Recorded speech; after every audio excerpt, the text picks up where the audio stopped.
They called her the soft one. 17 solar years. No entourage. No family. No weapons. No armor. No escort from Earth's famed Terran Defense Coalition. She walked alone into the ivory halls of the Zelvarn Institute, the galaxy's most elite academic sanctum, where intellect was revered and weakness was mocked into extinction. Mira, just Mira, average height, no visible implants, soft voice, civilized, even by core world standards. To the aliens watching her ascend the great lecture spires, she looked harmless. She even smiled at the security scans. The guards flinched, because she was human, and no one trusted a human who smiled too much. The students whispered, "She's a Deathworlder? That can't be right. Look at her. She eats plants and speaks 7 dialects fluently. No combat implants. They must have sent the wrong one." She said nothing. She listened. She took notes. When asked to speak, she declined. When forced, she answered politely. Never overstepped. Never argued. But she always watched. Every twitch. Every click. Every blink in her xenobiology lectures. Especially from Professor Zelhax. Zelhax was Krell-born. 4 arms, double-jointed, twice Myra's height, and infamous for his hatred of Earth. He wore it openly like ceremonial robes. The Terran Empire is not to be admired, merely tolerated. Apex predators are not apex thinkers. They climb trees. We built worlds. He smiled when he said it. Mira said nothing. Her grades were perfect. It wasn't until Lecture 19 that things shifted. The topic: adaptive subdermal structures in soft-tissued bipeds.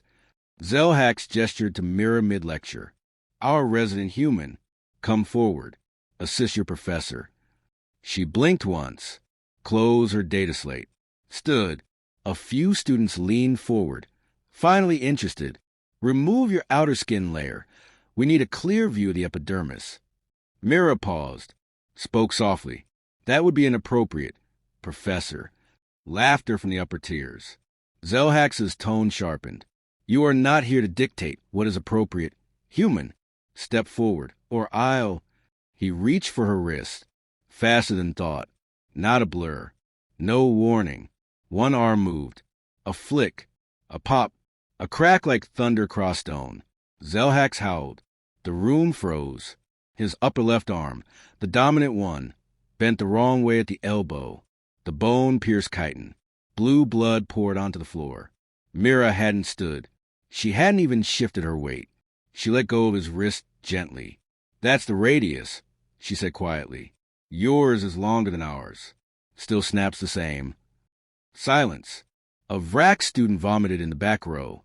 One of Zelhax's other hands tried to stem the bleeding. His legs buckled. Mira looked at him.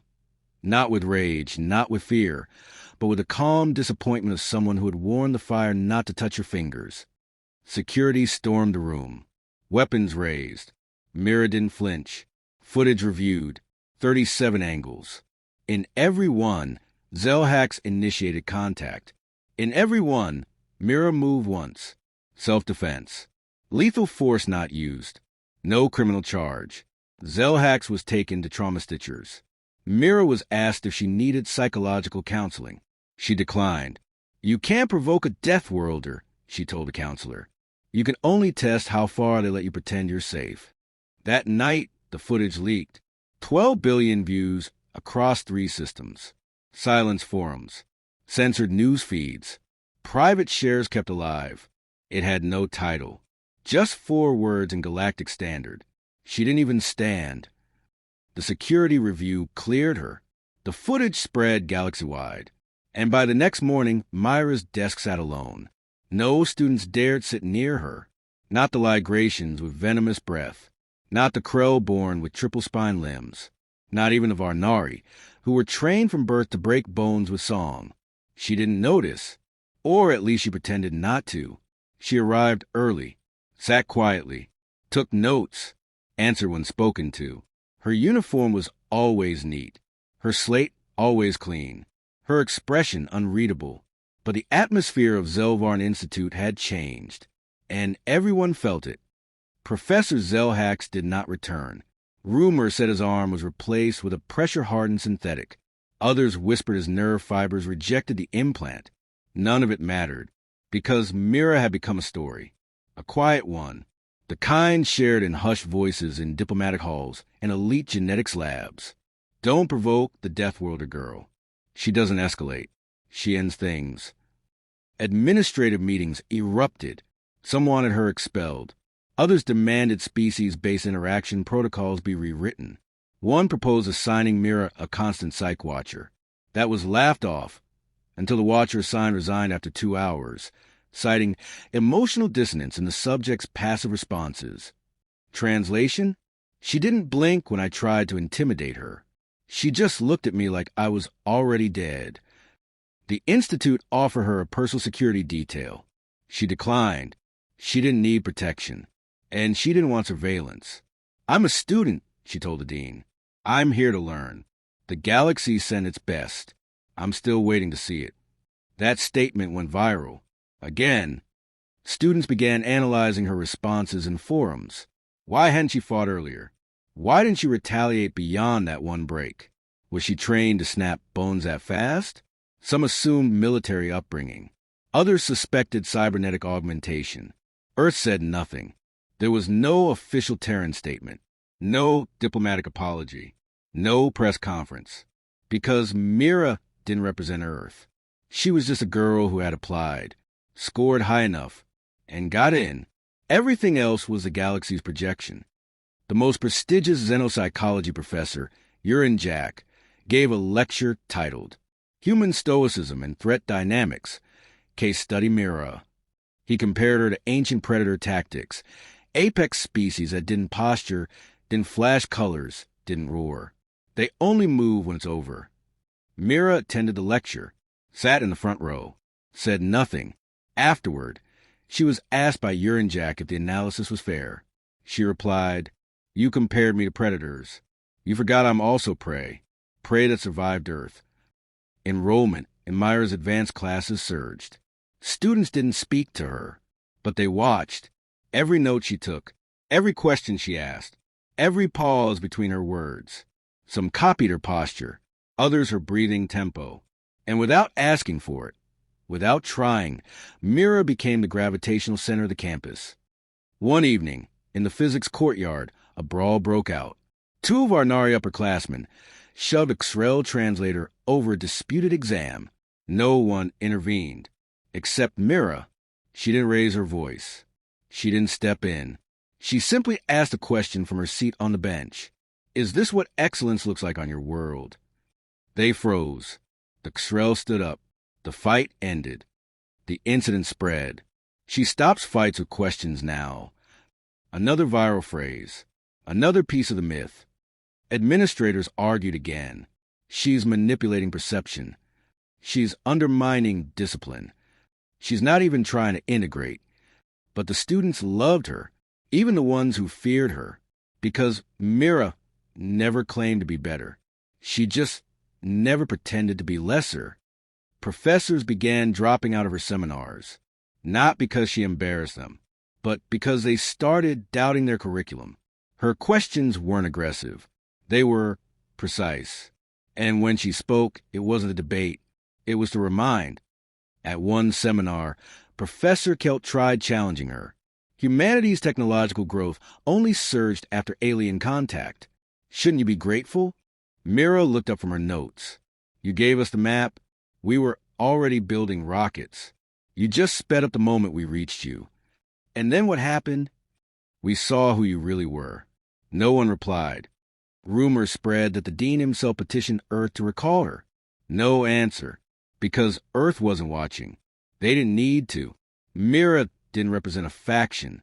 She was a byproduct of gravity, time, predators, ice ages, volcanic winters, plague, war, starvation, isolation, and survival. A world that honed sapience through cruelty. And now, for the first time, the galaxy was learning something brutal. Earth never exported its violence.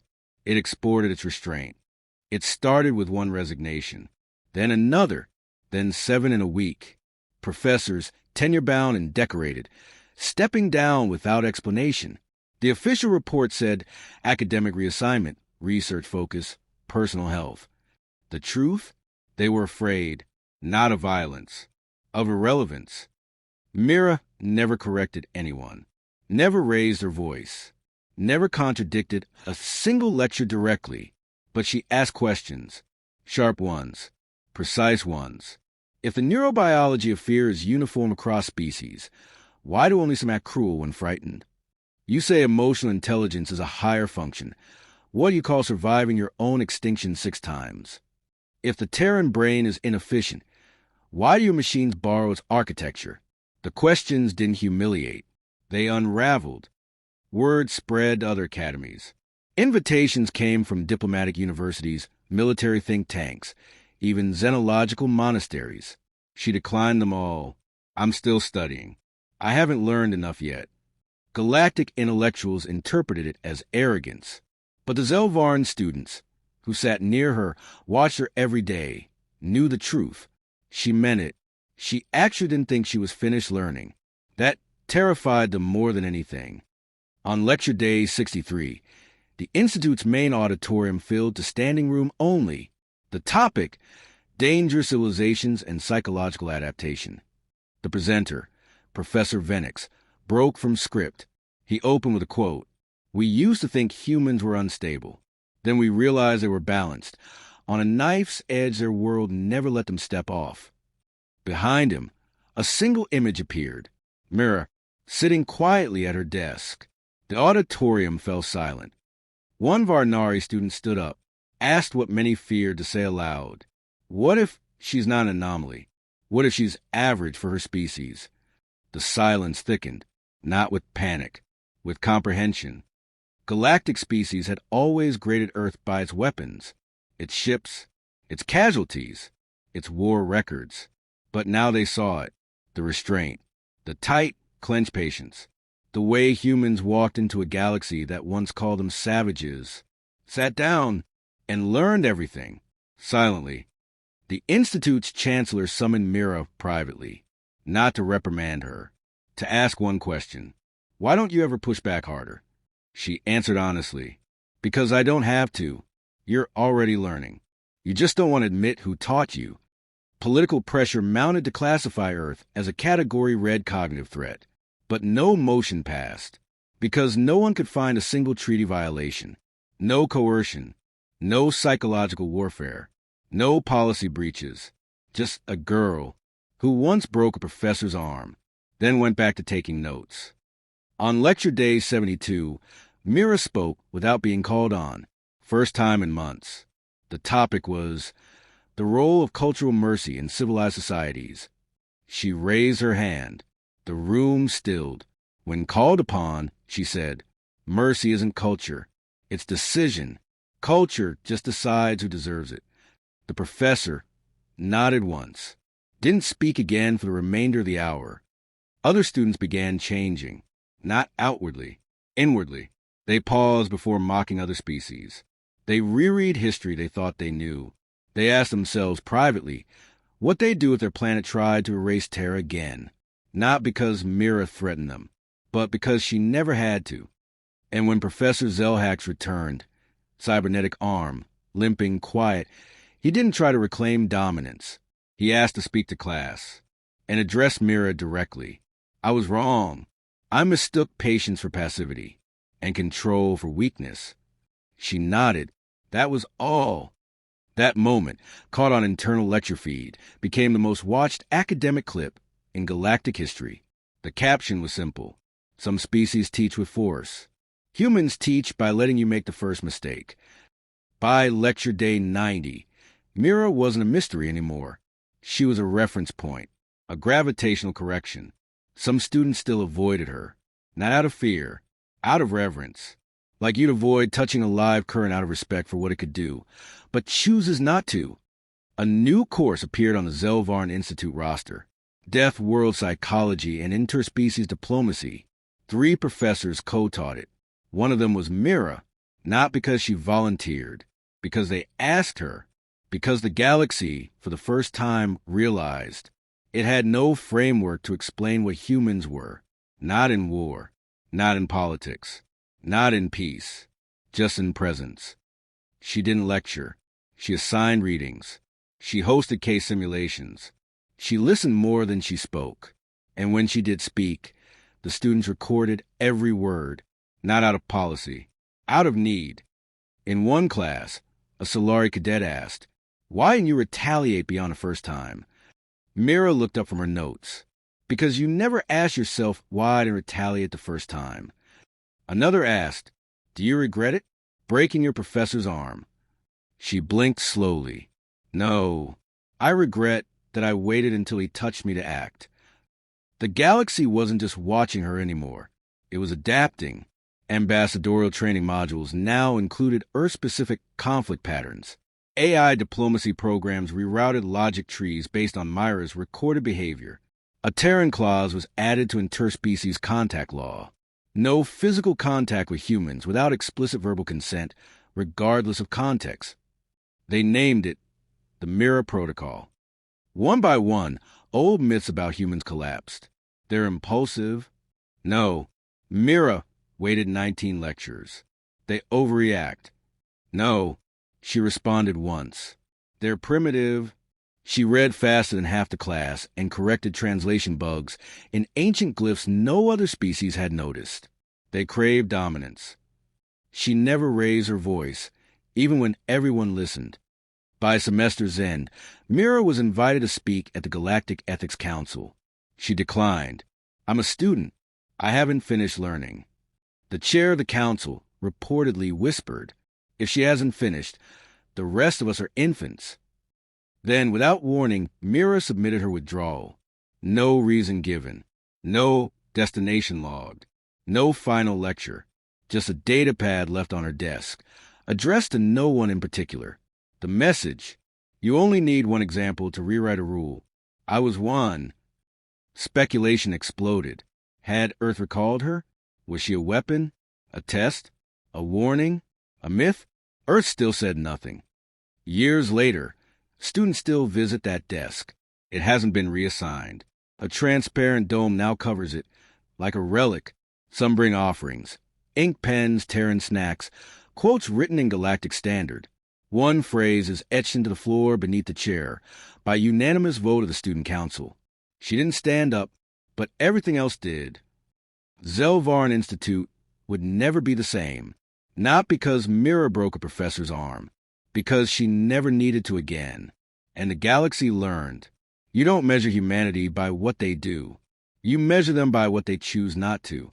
Somewhere deep in a forgotten archive, a locked footage file carries no timestamp.